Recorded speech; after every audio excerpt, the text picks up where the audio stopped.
What if heaven and hell aren't places we go to after we die, but states we choose every day with our feelings, thoughts, and decisions? Let me explain what heaven and hell really are.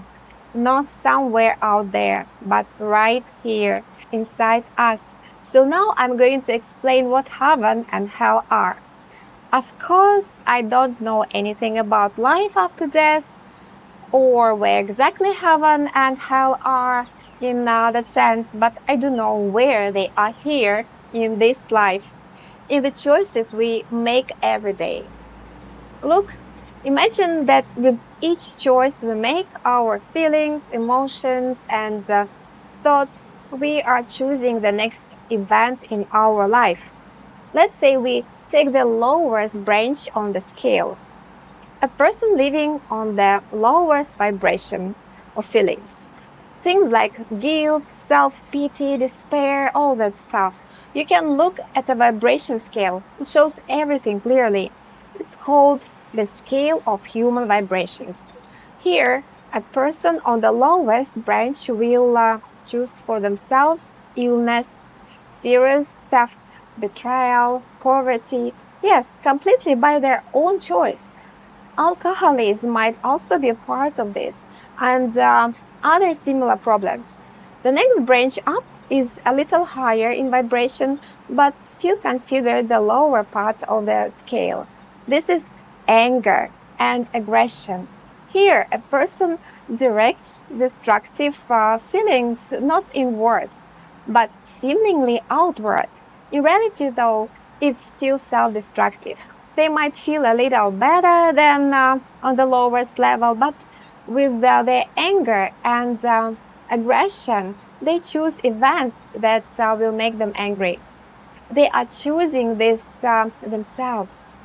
Maybe money is a little better, relationships are back and forth with mixed success, some health problems, but not as severe.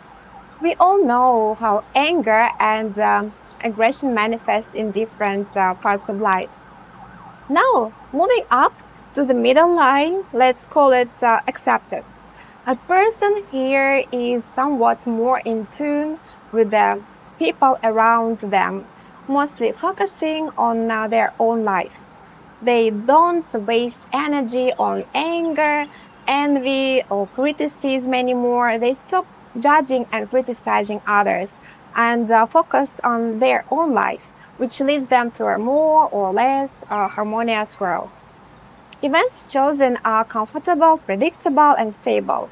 If the person knows or intuitively understands the higher vibrations, joy, gratitude, happiness, they try to notice good things, be thankful for them, and feel joy. Because of this, life brings them gifts and surprises. They live with what is called luck or happiness. That is the top of this middle range on the scale. Now, if we take the very highest level, it's called love. Love is when a person starts to feel free. They don't divide love's events into good or bad anymore. They just accept everything as it is. They love life itself, not individual events. They live their life like watching an interesting movie, a thriller, a drama, a comedy, and simply enjoy the experience. And the most interesting thing is, on this very highest level, love is called the exit from dualistic world. The person truly watches life's movies without labeling them. And life becomes the best thing ever, because this is what heaven really is. So look, the highest points are heaven, and this here, the low vibrations is hell. They are all within us, and we choose where we want to be. Many people slide back and forth. Some get stuck lower, some higher, but heaven and hell are simply the high and low vibrations of a person.